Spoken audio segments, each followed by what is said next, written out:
ఉపగ్రహాన్ని కాదు మరొకరి వెలుగులో ప్రకాశించను. నాది స్వతంత్ర జెండా. పెద్ద లక్ష్యంతో పార్టీ మే మొదటి వారంలో ప్రకటన. సిసోడియా ఆప్ మద్దతు ఇచ్చినట్లు బీఆర్ఎస్ నాకు ఇవ్వలేదు. సిసోడియాకు ఆప్ మద్దతు ఇచ్చినట్లు బీఆర్ఎస్ నాకు ఇవ్వలేదు. కేసీఆర్, కేటీఆర్ సహా పెద్ద నేతలు ఎవరూ మాట్లాడలేదు. ఆ నేతలకు ఆ పార్టీకి కోర్టు తీర్పు చెంపపెట్టు. నీళ్లు నిధులు నియామకాల్లో బీఆర్ఎస్ విఫలం. కాంగ్రెస్ది అదే బాట. 3 ఏళ్లలో ఎవరేంటో ప్రజలే తేల్చేస్తారు. ఆంధ్రజ్యోతి ప్రత్యేక ఇంటర్వ్యూలో జాగృతి అధ్యక్షురాలు కవిత.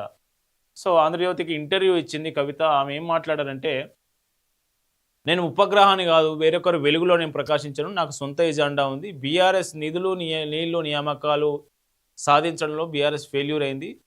ఆప్ మద్యం లిక్కర్ స్కామ్ కేసులో ఆరోపణలు ఎదుర్కొన్న సిసోడియాకు ఆప్ మద్దతు ఇచ్చింది. కానీ నా మీద వచ్చిన ఆరోపణలకు సంబంధించి బీఆర్ఎస్ నాకు నైతికంగా మద్దతు ఇవ్వలేదు, ఎవరూ మాట్లాడలేదు అనేది కవిత ఈ ఇంటర్వ్యూలో చెప్పిన విషయాలు. ఒక స్టేట్మెంట్ చదువుదాం. మద్యం కుంభకోణంలో నాపై ఆరోపణలు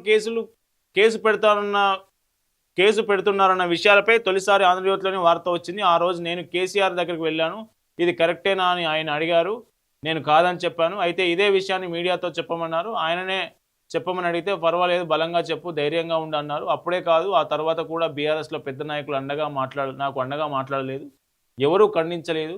తప్పు చేశానేమో అనే భావన ప్రజల్లో కల్పించారు. అలాంటి వ్యక్తులు పార్టీలకు మొన్న కోర్టు తీర్పు చెంపపెట్టు అని కవిత చెప్తా ఉన్నారు.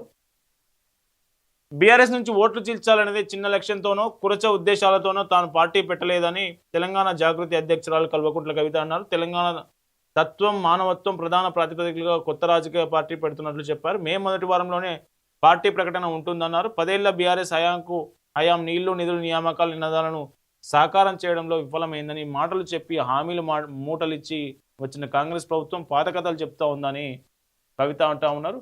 కవిత నిన్న ఏదైతే నార్సింగ్ దగ్గర మూసీని ఆక్రమించి కడుతున్నటువంటి ఒక భారీ బిల్డింగ్ వద్దకు పోయి ఆందోళన నిర్వహించారు. మనకి ఇక్కడ గాంధీ సరోవర్ ప్రాజెక్టు పేరుతోనేమో మధుకర్ రిడ్జ్ అపార్ట్మెంట్ వాసులను మొత్తం ఆ అపార్ట్మెంట్ కూల్చేసి వాళ్ళని వేరే చోటకి తరలించే ప్రయత్నం చేస్తూ ఉన్నారు. మరి ఇక్కడ మీకు కనబడతలేదా? బఫర్ జోన్లో ఉన్నటువంటి మూసీ నదిలోనే కడుతున్నటువంటి ఆ బిల్డింగ్కు హైడ్రాకి ఈ బిల్డింగ్ కనిపిస్తలేదా? ప్రభుత్వానికి బిల్డింగ్ కనిపిస్తలేదా అంటూ కవిత నిన్న